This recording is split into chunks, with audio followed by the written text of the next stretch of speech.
Hello and welcome to the stream live on Al Jazeera and YouTube. Ethiopia's new prime minister has worked at a rapid pace since being sworn in 11 weeks ago. Now, Abiy Ahmed is aiming to mend relations with wartime foe, Eritrea. I'm Malika Bilal. And I'm Ahmed Shabuddin. Today we'll discuss just how strong prospects are for lasting peace between the two countries and consider how Abiy can lead without alienating his critics.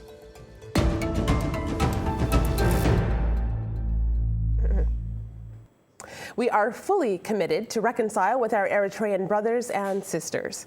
Those are the words of Ethiopian Prime Minister Abiy Ahmed in his inaugural address to Parliament in April.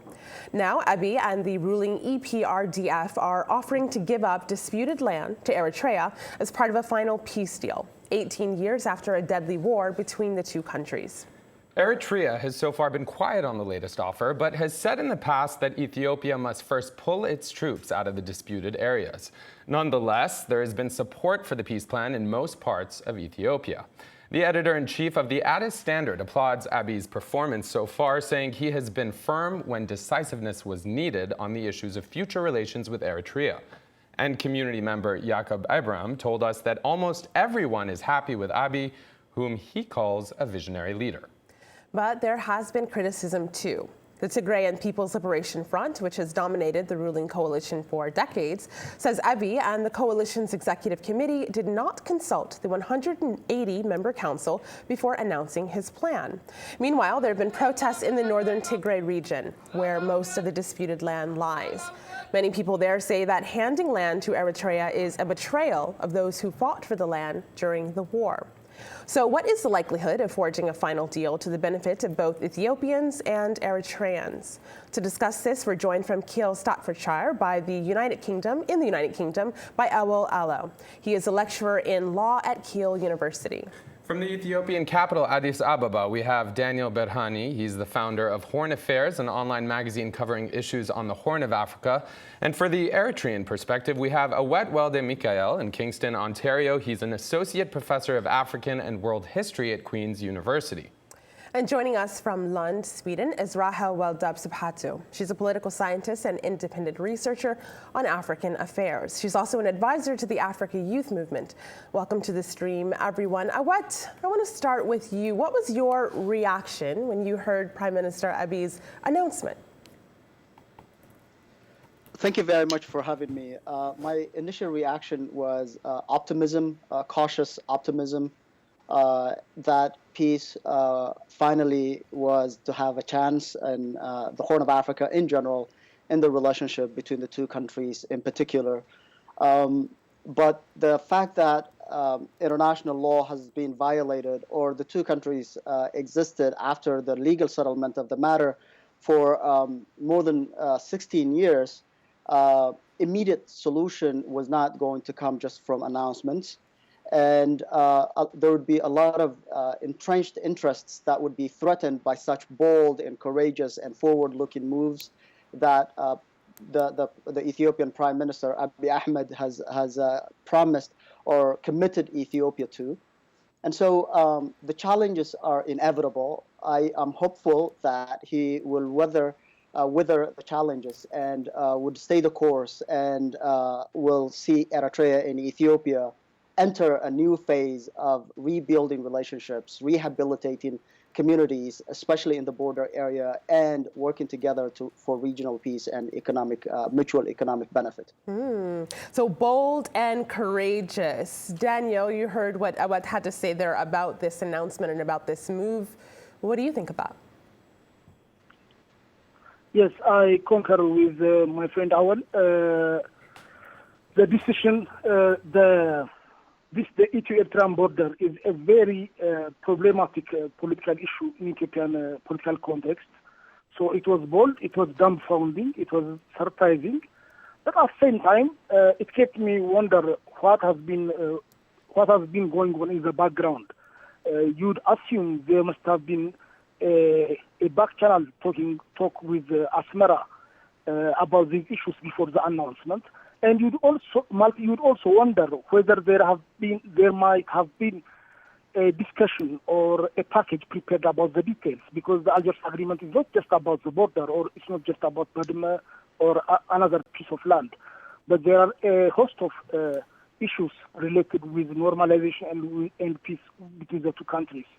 But after 2 or 3 days, with the silence from Asmara and with public display of discontent or disagreement on the matter, it has become apparent that it was just another round of attempt by Ethiopia to make peace with Eritrea, this time by a new prime minister. But still, it was worth trying anyway. Well, it's interesting to hear you talk about that, the history, and also whether Eritrea should respond or not. A lot of people weighing in online about that. Ras Selas on Twitter saying the parliament has accepted the decision a long time ago, and the dead prime minister of Ethiopia was sitting on it until he died. All what he did is resurrect the file and give an executive decision. Millions of Ethiopians and Eritreans are rejoicing.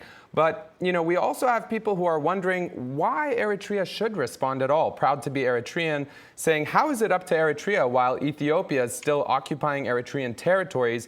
When Prime Minister Abiy orders his troops from the occupied territories, then it will be in Eritrea courts. If not, all he is doing is a PR stunt. Awal, when you see these tweets and people, saying the troops are the key issue, what do you think? Let me just start by saying that this is truly a fantastically exciting moment for Ethiopia and the Horn of Africa generally, because Ethiopia is just beginning to play the kind of geopolitical role that is befitting of its size and also its importance in the region. And I think Dr. Abiy's outreach to the Eritrean government, declaring Ethiopia's readiness to accept the largest argument and the decision of the Ethiopian-Eritrean Boundary Commission is precisely part of this attempt to link up reforms within Ethiopia with the broader reforms that he thinks is necessary within the region. So Ethiopia's outreach right now to the Eritrean government is a very critical and bold move, as my friend said. The previous government, for various reasons, has failed to comply with the obligation that it has accepted. It has brought to the parliament and had it ratified. Those are internal Ethiopian issues and some politics within TPLF mainly. But this is an absolutely important moment for Ethiopia to make that overture towards Eritrea. And I think what is almost incredible is the silence of the Eritrean state in the face of this olive branch from the Ethiopian government. Rahul, what do you make of what Awal's saying? Because of course, the backdrop to those tweets is that the Eritrean government has not responded to this announcement.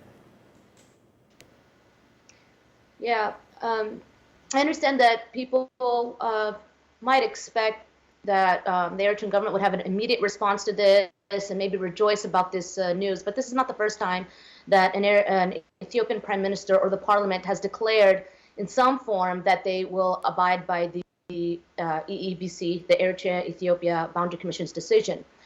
Prime Minister Meles Zenawi said, in fact, in November 2004, that he agrees with the Algiers peace agreement and the decision in principle.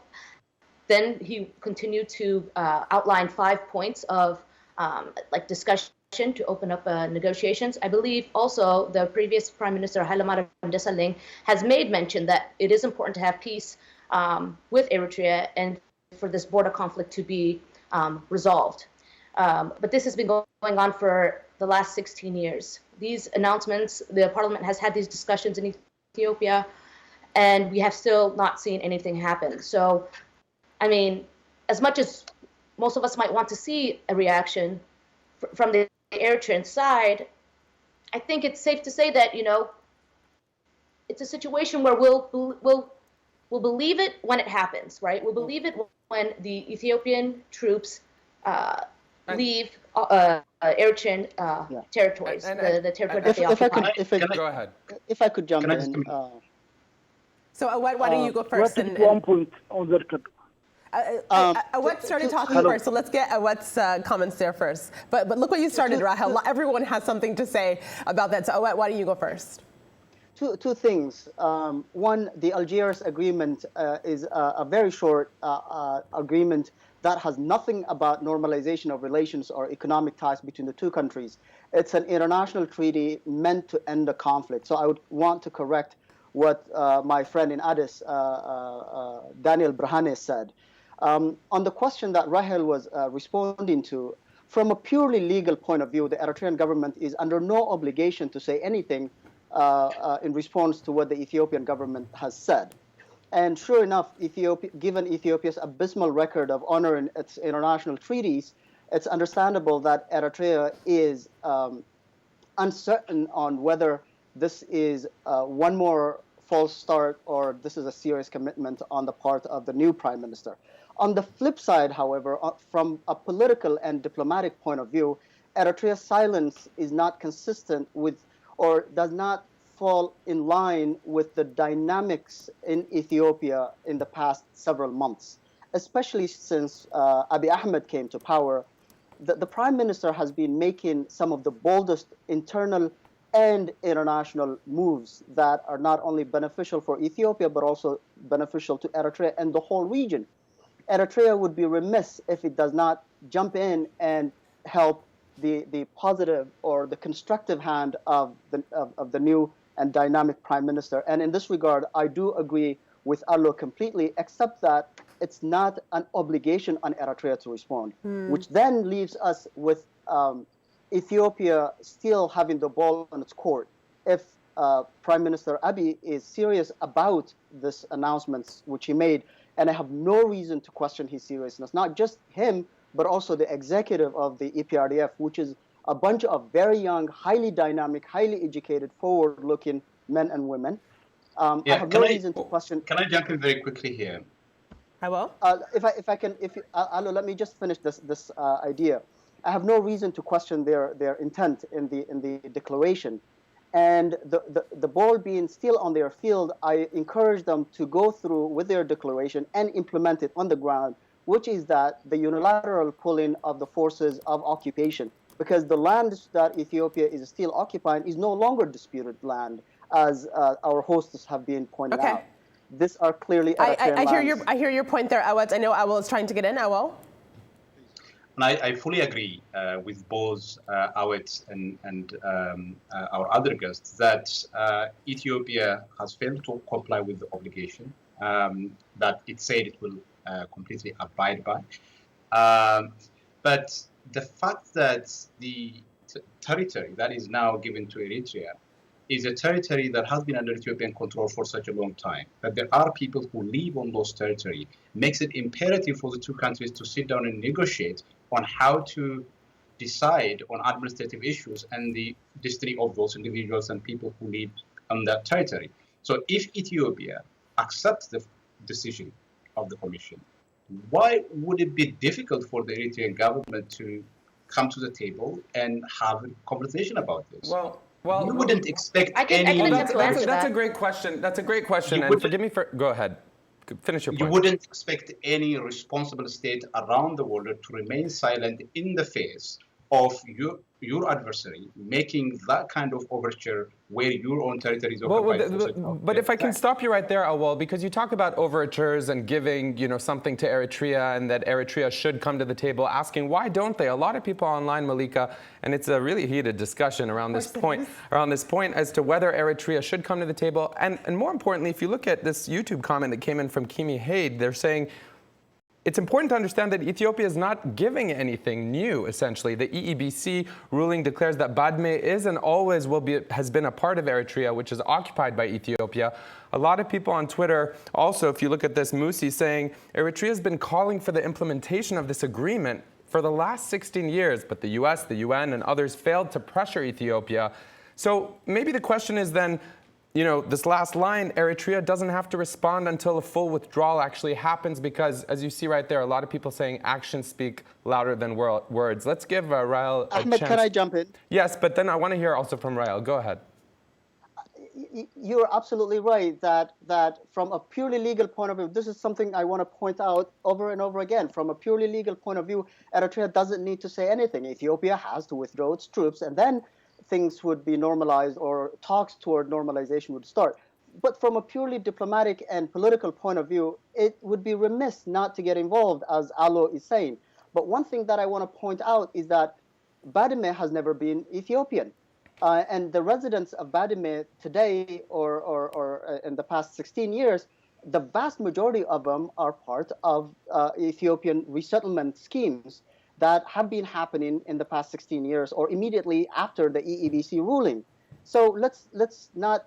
I don't think there is any. I don't think there is any evidence to support that claim. And I think the point that you made, that there is no legal obligation on the part of Eritrea to respond, and I think that is also a very problematic claim, because if there is a legal settlement between the two countries, the only way in which that legal settlement, that decision would take effect, is if those two countries come together and agree on how to ultimately. So, Awad and Awal, I hear you, but I don't want to go too much further in this conversation without at least seeing some of the words of the people in that region, because, of course, this conversation sometimes can feel very high-minded, but I want to talk to people on the ground. And Reuters, the news agency, did just that.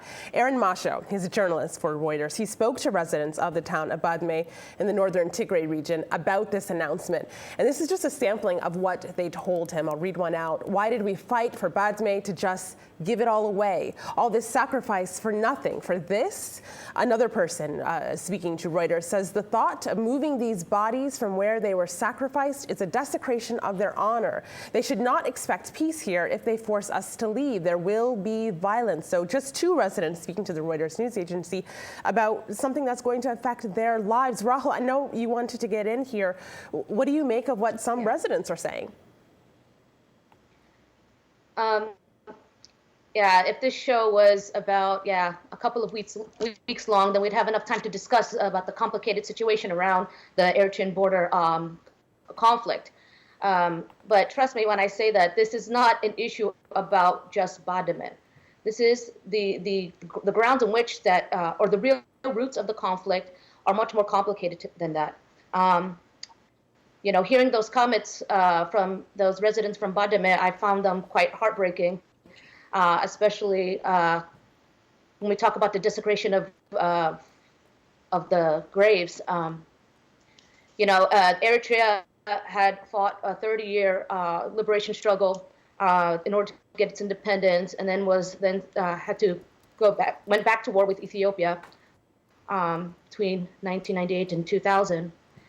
And despite all those things that have happened, including the deportation of thousands of Eritreans and Ethiopians of Eritrean origins in Ethiopia, the thousands of young people that were killed, one thing that I've heard repeatedly said by Eritrean people is that they find it hard to forgive the TPLF regime or the Ethiopian government for the fact that during the border conflict, they desecrated the graves of Eritrean martyrs.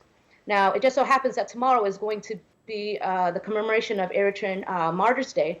And so I know a lot of Eritreans across the world are reflecting on this, but the point I would like to make is that when reconciliation does happen, it is going to go beyond just, it would have to go beyond just the troops leaving the territory. It would have to involve people also talking with each other, right. Not in terms of whether or not how people should be moved or not, but how can we also reconcile the pain and the trauma that has been going on for more than 50 years, if we count it all together. Well, Rael, in order to have sustainable peace. You make a good point about the history and the pain, and we put those quotes forward because a lot of people are actually talking about how the agreement was actually drafted, as you see Badme on Twitter here saying, Badme Yira Triangle, saying it was drafted without the consultation of the local communities most affected by the borders, the demarcation dividing villages and families. But then we also have Abanez, who's kind of arguing the flip side to what you're saying here, the government of Ethiopia accepted the international verdict as it is, but Ethiopia cannot order its military to leave the strategic positions without some assurance of some form from the government of Eritrea. So, this person thinks that the prime minister is taking the high road, but because we spoke about the legal aspect of this, what it actually comes down to legally. I do want to quickly share Leah Brillmayer's video that she sent us. She's the former lead counsel for Eritrea. She was involved, obviously, in some of these negotiations back when. Take a listen to this. So I was asked to comment on what the legal steps are that need to be taken next to mark the new boundary. And actually, all the legal steps have already been taken.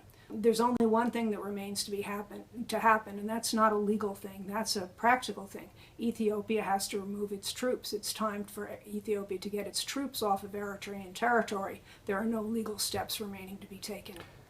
Now, Daniel, I understand you think this is nothing new, but based on that last comment from Leah, what do you think? I mean, is that the most practical step?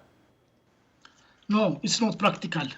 In fact, I would like to point out 3 points quickly. First, the decision by the Ethiopian leadership was not necessarily an empty decision or an old decision, not necessarily.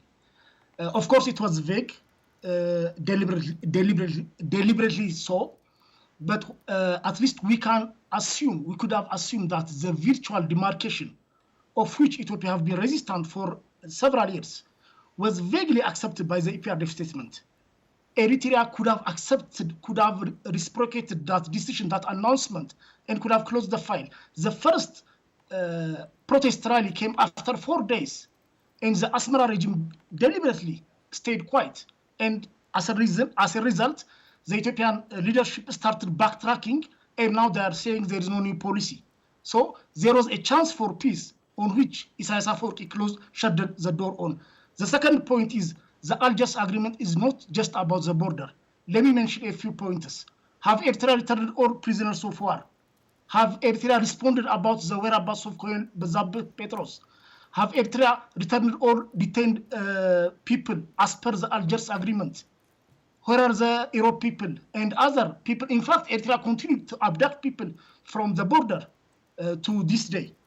And there are also other points. Cessation of hostility. That's also part of the Algiers agreement. Eritrea continues to host rebels. This is not an accusation by Ethiopia. This is a charge confirmed by the United Nations Monitoring Group on Somalia and Eritrea. And the third point is Can I just make a point real quick? One more point regarding withdrawal. You gave us several points. I want to give someone else a chance to respond to them. This one is important. Can I just say very briefly, Daniel. One thing that should... Let's let Daniel get his final point in. Daniel, go ahead. Your final point. This point is important. It's not like, look, the territories on which Ethiopian army stands currently is not necessarily the territory we claim. Some of those areas are Ethiopian troops are stationed there for the sake of military strategy. Okay. Rahel, what did you want to add? Rahel? Withdraw from those places. I wanted to add what I think is the obvious, and there is not a single border on the African continent that there does not exist an ethnic linguistic group on both sides. The borders that we have here in Africa were set by colonization. And unfortunately, we have to deal with these borders because in today's modern world, we have to, have states. If peace was possible, if Ethiopia was serious about having peace with Eritrea, they would demilitarize the border. They would remove their troops from Ethiopian land. And then I will shaking his head there. we could discuss normalizing relations, and it wouldn't be. It's not. We shouldn't think about this in terms of should we have pillars or walls to make the borders. If Ethiopia fully agrees with the EEBC final decision and remove their troops, normalization will not talk. We're not going to discuss where to put the poles. We're going to talk about how we can celebrate. Our diversity and commonalities between these borders, between these Rahel, people. I'm going to pause you there because, as you mentioned, this could be a week of shows. That's all the time we have for today's show. I know it goes very quickly. I want to give the remaining time in our show to our community. What are they saying about this? Well, there's a lot of different people who are lamenting how many lives have been lost. We have Getachew Gemtesa saying, considering the precious lives lost and all the resources wasted, it's a very painful concession from Ethiopia, even if it was decided however many years ago. But if this helps us achieve a lasting peace between the two countries, we just have to move on. Keep your comments coming on Twitter, YouTube, and AlJazeera.com/the stream. Bye for now.